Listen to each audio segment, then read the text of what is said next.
إلا من أتى الله بقلب سليم. ഒരാൾ മാത്രമാണ് മനുഷ്യരിൽ ജയിക്കുക. ഒരാൾക്ക് മാലും മനോനും മക്കളും സ്വത്തും ഒന്നും ഉപകരിക്കില്ല, ഒരാൾക്ക് ഉപകരിക്കില്ല. കാരണം അന്നത്തെ ദിവസത്തിന്റെ പ്രത്യേകത എന്ന് പറഞ്ഞാൽ തന്നെ പാപ്പ മക്കളെ കണ്ട ഓടുകയാണ്, മക്കളെ കണ്ട വാപ്പ ഓടുകയാണ്, ഉമ്മ ഓടുകയാണ്. സാധാരണ രീതിയിൽ മക്കളെ കാണുമ്പോൾ മക്കളെ എടുത്തുക ഓടുക. ഇത് മക്കളിൽ നിന്നോട് ചൊരേന്റെ കുട്ടിന്റെ എങ്ങാനും ഇനി മത്സരയിൽ വെച്ച് എന്നെ കണ്ടുമുട്ടി കഴിഞ്ഞാൽ എന്റെ കുട്ടിന്റെ ഇടങ്ങേർ കൂടി എന്റെ അടുത്ത് വന്നിട്ട് ഷെയർ ചെയ്യും. അപ്പൊ എനിക്ക് ഡബിൾ ഡ്യൂട്ടിയാകും, അപ്പൊ എനിക്ക് ഡബിൾ സമ്മർദ്ദമാകും. അങ്ങനെ ഓടുകയാണ്. ഓരോരുത്തരിൽ നിന്ന് ഓടുന്ന സന്ദർഭം അല്ലേ. ആരും ഉപകരിക്കാത്ത മത്സര, ഉറ്റവർ പോലും നമുക്ക് ഉപകരിക്കാത്ത മത്സരയിൽ ഒരാൾ രക്ഷപ്പെടുകയാണ്. ആരാണവൻ? മൻ അത്തല്ലാഹ, അള്ളാഹുവിന്റെ അടുക്കലേക്ക് എത്തിപ്പെട്ട ഒരാള് എന്ന് പറഞ്ഞാൽ മരിച്ച ഒരാൾ. ഏത് സ്ഥിതിയിലാണ് അയാൾ മരിച്ചത്? ബിഖൽബിൻ സലീം, സലീമായ ഹൃദയം, രോഗങ്ങളിൽ നിന്ന് സലാമത്ത് കിട്ടിയ ഹൃദയം എന്നാണ് അതിന്റെ അർത്ഥം. രോഗമില്ലാത്ത ഹൃദയവുമായിട്ട് മരിച്ച ആളുകൾ, അതാണ് HDL കൊളസ്ട്രോളോ LDL കൊളസ്ട്രോളോ അല്ല കൽബിന്റെ രോഗം, അല്ലെങ്കിൽ ബ്ലോക്ക് അല്ല കൽബിന്റെ രോഗം, മറ്റെന്തെങ്കിലും അല്ല കൽബിന്റെ രോഗം. രോഗമില്ലാത്ത കൽബുമായി അള്ളാനെ കണ്ടുമുട്ടിയ ആള് നേരെ സ്വർഗത്തിലേക്ക് ഹിസാബില്ലാതെ ഓടിപ്പോകാൻ. ഏതായി? രോഗമില്ലാത്ത കൽബ് അല്ലേ. പകയില്ലാതെ പരിശുദ്ധ റബ്ബിന്റെ അടുക്കലേക്ക് പോകാൻ കഴിയും. ഏതു നേരം പോകേണ്ടി വരും. ആ സമയത്ത് കൽബിലും പകയില്ലാതെ, മറ്റൊരാളോട് വിദ്വേഷമില്ലാതെ, ശത്രുസ്ഥാനത്ത് ഒരാളെ പ്രതിഷ്ഠിക്കാതെ, നമ്മളെ മറ്റൊരാളെ ശത്രുവായി കാണാതെ, എല്ലാവരും നമ്മളെ മിത്രമായി കാണുന്ന രീതിയിൽ സുമുഖനായി മരിക്കാൻ കഴിയുന്നുള്ളത് ജീവിതത്തിന്റെ ഒരു അനശ്വരമായ സൗഭാഗ്യമാണ്. ഇന്നിവിടെ സിയാറ ചെയ്തപ്പോ മഖബറയിൽ വെച്ചുള്ള ദുആക്കടയിൽ ഞാൻ കേട്ടുപോയി. അഭിവന്യനായ നമ്മളിൽ നിന്ന് മർഹൂമായ ഉസ്താദ് മസ്ഊദ് സഖാഫി, അൽ ഹാഫിദ് മസ്ഊദ് സഖാഫി ഉസ്താദിന് വേണ്ടിയിട്ടുള്ള ദുആ. അല്ലാഹുവേ, നീ ആ മഹാനുഭാവന്റെ ബർസഹിയും ഉഖറവിയുമായ ദർജ ഉയർത്തി കൊടുക്കണേ അല്ലാഹ്. ആ ഖബറിൽ വെളിച്ചം നിറക്കണേ അല്ലാഹ്. പ്രഭാഷണ മണ്ഡലത്തിൽ എന്നെ സംബന്ധിച്ചിടത്തോളം, മറ്റുള്ള പ്രഭാഷകരെ സംബന്ധിച്ചിടത്തോളം അദ്ദേഹമൊക്കെ ഒരു ആത്മമിത്രത്തെ പോലെ, ഒരു ഉറ്റ സുഹൃത്തിനെ പോലെയായിരുന്നു. എന്തിനേറെ പറയണം, ഒരു തീരാ നോവായി അവസാനിക്കാത്ത ഒരു നൊമ്പരം പോലെ. കാസർഗോഡ് ഇന്ന് എനിക്ക് പരിപാടിയുള്ള സ്ഥലത്ത് നാളെ മസ്ഊദ് സഖാഫിക്ക് പരിപാടിയാണ്. ആ ദിവസം അദ്ദേഹത്തിന്റെ ദിവസത്തിന്റെ പ്രഭാതത്തിലാണ് അഭിവന്യനായ ഹാഫിദ് മസ്ഊദ് സഖാഫി ലോകത്തോട് വിട പറയുന്നത്. അതിന്റെ പോസ്റ്റർ ഇങ്ങനെ വരുമ്പോ അതിന്റെ തലേ ദിവസം വിനീതനായ ഞാനാണ് ആ സ്ഥലത്ത്, പിറ്റേ ദിവസം അഭിവന്യനായ മസ്ഊദ് സഖാഫി ഉസ്താദാണ്. ആ മരണവാർത്ത ഒരിക്കലും നമുക്ക് ഉൾക്കൊള്ളാനോ വിശ്വസിക്കാനോ കഴിയാത്തതായിരുന്നു. അന്നേ മരണവാർത്ത അറിഞ്ഞ് ഉസ്താദിന്റെ വീട്ടിൽ പോയി. ബഹുമാന്യനായ മസ്ഊദ് ഉസ്താദ് ഇങ്ങനെ വഫാത്തായിട്ട് കിടക്കുന്ന ആ ജനാസയുടെ കിടത്തുണ്ടല്ലോ, ആ കിടക്കണ മുഖത്ത് നോക്കിയാൽ അറിയാം അദ്ദേഹം എന്ത് കണ്ടിട്ടാ പോയത്. ഒരു സ്മേരം, ഒരു ശാന്തത, നല്ല പ്രഭയുള്ള വെട്ടിത്തിളങ്ങുന്ന ഒരു പ്രഭാവലയം ആ മുഖത്തുണ്ടായിരുന്നു. ശാന്ത സൗമ്യനായിട്ട് അദ്ദേഹം ഇങ്ങനെ കിടക്കുകയാണ്. ആ കിടത്തം കണ്ടാൽ മനസ്സിലാകും ഒരു മുഅ്മിനായ മനുഷ്യന്റെ നിർഭയത്വം. അങ്ങനെയുള്ള മയ്യത്തുകളോടാണ് അല്ലാഹു തആല എന്റെ മലക്കുകൾ മുൻകർ നക്കീറുമാരിൽ ആദ്യത്തെ ദിവസം ചോദ്യം ചെയ്യാൻ പേപ്പറായിട്ട് വന്നിട്ട് പിന്നെ പറയാൻ മണവാളൻ കിടന്നുറങ്ങും പോലെ ഉറങ്ങിക്കോ സഹോദരാ. ഇന്നത്തെ ദിവസത്തിന്റെ ശേഷം നിനക്ക് ഭയം വേണ്ട, പേടി വേണ്ട, ബേജാറ് വേണ്ട. സ്വച്ഛന്തമായി, ശാന്തസ്വരൂപനായി, സ്വസ്ഥനായി ഉറങ്ങിക്കോ. അല്ലാഹുവേ, അത്തരത്തിലുള്ള ഉറക്ക് അദ്ദേഹത്തിനും ഞങ്ങൾക്കും നീ ഒരുപോലെ ഞങ്ങളൊക്കെ ഖബറിൽ പ്രദാനം ചെയ്യണേ അല്ലാഹ്. സൂഫി ഷഹീദ് പാപ്പാന്റെ ചാരത്ത്, ഹസൻ സഖാഫ് തങ്ങൾ പാപ്പാന്റെ ചാരത്ത് അല്ലാഹുവേ ഒരുപാട് അത്ഭുതങ്ങളുടെ കലവറകളുടെ സിന്ദൂരച്ചപ്പ് തുറന്ന ഒരുപാട് മഖബറകളുടെ ഉറൂസിന്റെ ചാരത്തിൽ അല്ലാഹുവേ സാധുക്കളായി ഞങ്ങൾ ഇവിടെ വന്നിരുന്നിട്ട് അവര് ചെയ്ത പോലെ ഒന്നും ചെയ്യാൻ ഞങ്ങൾക്ക് ഒന്നും കഴിഞ്ഞിട്ടില്ല റബ്ബേ. ഒരു കാര്യം ഞങ്ങൾക്ക് ഉറപ്പാണ്, ആ മഹാന്മാർ ഞങ്ങളെ മഹബത്ത് വെച്ചിട്ടുണ്ട് റബ്ബേ. ആ മഹാന്മാർക്ക് നീ ചെയ്തു കൊടുത്തതിനോട് ഞങ്ങള് ആദരവ് കാണിച്ചിട്ടുണ്ട് റബ്ബേ, ഞങ്ങള് അനുകമ്പ കാണിച്ചിട്ടുണ്ട് റബ്ബേ. അതിനോട് ഞങ്ങൾക്ക് ഒരു തരത്തിലുള്ള എന്തോ ഒരു അളവത്ത് തഅലീം ഇക്റാം ഞങ്ങളുടെ ഖൽബിൽ നിന്ന് വന്നിട്ടുണ്ട് റബ്ബേ. ആ തഅലീമിന്റെ ഭാഗമായിട്ടല്ലേ ഞങ്ങൾ ഇവിടെ വന്നിരിക്കുന്നത്, അതിന്റെ ഭാഗമായിട്ടല്ലേ ഞങ്ങൾ ഈ ഔലിയാക്കന്മാരെ സിയാറത്ത് ചെയ്തത് റബ്ബേ. അല്ലാഹുവേ അവരെ കശ്ഫ് കറാമത്ത് കൊണ്ട് ഞങ്ങളെ 6 അടി മണ്ണിനെ നീ വെളിച്ചമാക്കണേ റബ്ബേ. അതിനു മുമ്പ് ഞങ്ങളുടെ ഖൽബിനെ രോഗങ്ങളിൽ നിന്ന് സലീമായ ഖൽബാക്കി മാറ്റണേ അല്ലാഹ്. അതാണ് ഇല്ലാമൻ അത്തല്ലാഹ ബിഖൽബിൻ സലീം. എന്താണ് ആ വാക്കിന്റെ അർത്ഥം? സലീമായ ഖൽബുമായി അല്ലാഹുവിനെ കണ്ടുമുട്ടുന്നതാണ് സലാമത്ത്. ഹൃദയം ഹസദിൽ നിന്ന് സലീമാകുക. എല്ലാത്തിലും നമ്മൾ ഈ മനസ്സിന്റെ രോഗങ്ങളെ പറ്റി ചിന്തിച്ചു നോക്കില്ലേ, എവിടെയാണ് അത് ചർച്ച ചെയ്യുന്നത്?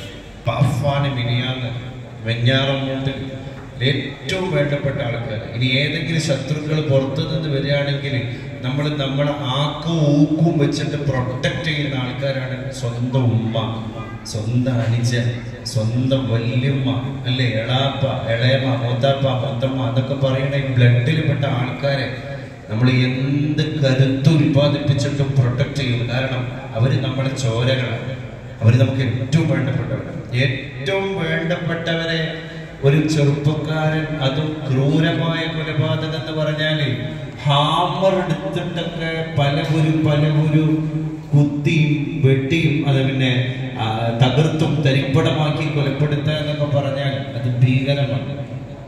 ഈ മനോവൈകല്യങ്ങൾ ജന്മസിദ്ധമായി ഉണ്ടായ എന്തെങ്കിലും ഡിസബിലിറ്റി അല്ല, എവിടുന്ന് കിട്ടിയതാണ്? ജീവിതക്രമങ്ങൾ അങ്ങനെയാണ്. എവിടെയും കൽബിന് സ്വാധീനമില്ല. നോക്ക് നിങ്ങൾ പണ്ടങ്ങനെയല്ല, കൽബിന്റെ ഉള്ളിക്ക് അല്ലേ, മാഫീ കൽബി എന്റെ കൽബില് അല്ലല്ലാതൊന്നുമില്ല. താരാട്ട് പാട്ട് നമ്മളെ ഉമ്മ പാടി തരുന്നത് ഹസ്ബി റബ്ബി ജല്ലല്ലാഹ്, എനിക്കെന്റെ റബ്ബ് മതി. ഹസ്ബി റബ്ബി, എനിക്കെന്റെ റബ്ബ് മതി. അടുത്ത വാക്കെന്താ? മാഫീ ഖൽബി ഗൈറുല്ലാഹ്, അല്ലാഹയല്ലാത്ത ആരും എന്റെ കൽബിലില്ല. കുഞ്ഞിനെ ചിരപ്രതിഷ്ഠ നേടിക്കൊടുക്കുക. കൽബ് അല്ലാഹു കണക്റ്റഡ് ആയിരുന്നു. കൽബോട് അല്ലാഹനെ കണ്ടിരുന്നു. നോക്കുങ്ങൾ ഈ കൽബാണ് പിശാചിനിട്ട് കൊടുത്തിരിക്കുന്നത്. അപ്പൊ കൽബിനെ പിശാച് ഭരിക്കല്ലേ. അതുകൊണ്ട് ചോരക്കളാണ് ഓരോ വീടും. ഒരു ഉമ്മാക്കും സമാധാനത്തോടെ അന്തി ഉറങ്ങാൻ കഴിയണില്ലല്ലോ, ഒരു ഉമ്മാക്കും കഴിയണില്ല. മുത്തനബി ദുആ ചെയ്ത ദുആ ഇന്നല്ലേ നമ്മൾ ആവർത്തിക്കേണ്ടത്? അല്ലാഹുമ്മ പഠിച്ചോനെ യാ മുഖല്ലിബൽ ഖുലൂബ്, മനുഷ്യ ഹൃദയത്തെ എങ്ങനെ മാറ്റണ റബ്ബേ. നല്ല പാരമ്പര്യമുള്ള ഇസ്ലാമിക് ഫാമിലിയിൽ നിന്ന് കൊലയാളി വരിക, മുഖല്ലിബ് മനസ്സ് മാറുക. നല്ല പശ്ചാത്തലം ഉണ്ടായിരുന്ന കുട്ടി പെട്ടെന്നൊരു ദുസ്വഭാവിയാവുക.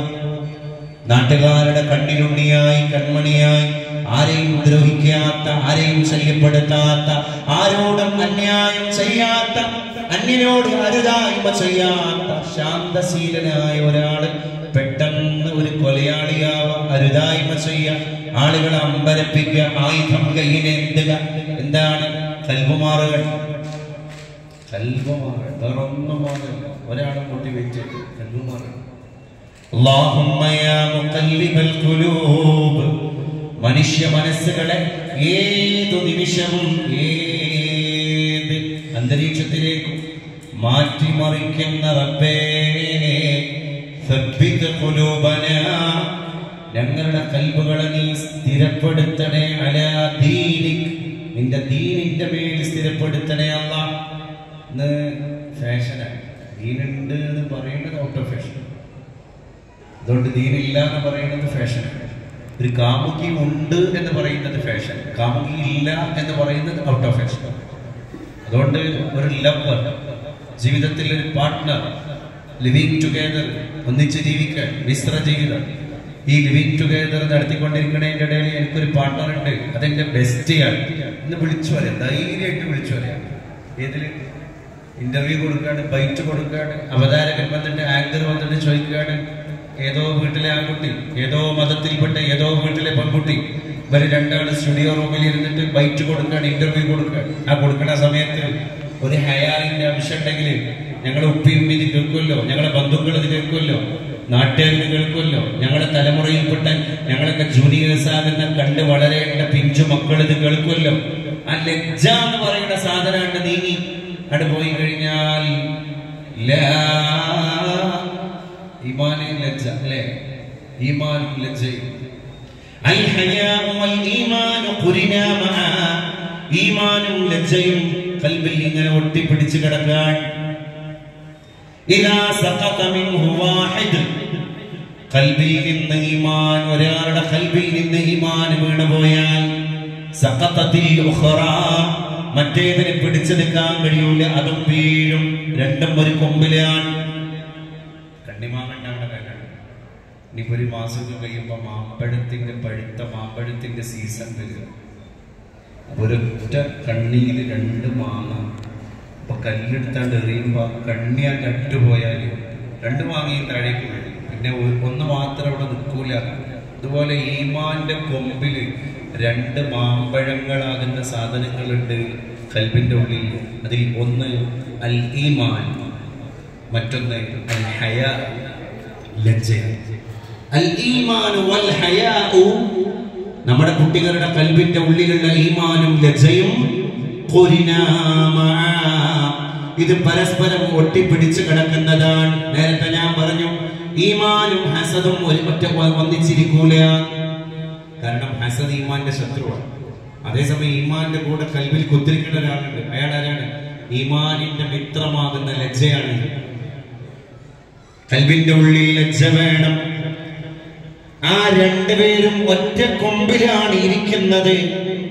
അങ്ങനെ ഒരാള് കല്ലെടുത്തെറിയുന്നതിന്റെ ഇടയിൽ ഒരാളുടെ ഖൽബിൽ നിന്ന് ഈമാൻ വീണുപോയാൽ പിന്നെ ആ ഖൽബിന്റെ ഉള്ളിൽ ഈമാൻ ഇല്ലാതെ ലജ്ജ ഒറ്റയ്ക്ക് ഇരിക്കൂല. ലജ്ജ വീണുപോയാൽ ലജ്ജയില്ലാതെ ഈമാനും ഒറ്റയ്ക്ക് ഇരിക്കൂല. എത്ര പരമാർത്ഥമാണ് അല്ലാഹുവിന്റെ റസൂൽ പറഞ്ഞത്. നമ്മുടെ കുട്ടികളെ എടുത്തു നോക്കിയത് ലജ്ജയില്ല, അതിന്റെ അർത്ഥം എന്താ? ഈമാനില്ല, അതിന്റെ അർത്ഥം എന്താ? ലജ്ജയില്ല അല്ലേ?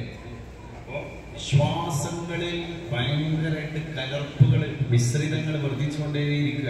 അതുകൊണ്ട് എനിക്കും അതുമില്ല, നിങ്ങൾക്കാവാം. You can do what you wish, your choice. നിങ്ങളെ ചോയ്സ് ആണ്, എനിക്ക് എന്റെ ചോയ്സ് ആണ്. ഇന്നിപ്പോ ലക്കും ദീനുക്കും വലിയ ദീൻ എന്ന് പറയുന്നത് മുസ്ലിങ്ങൾ തമ്മിലാണ്.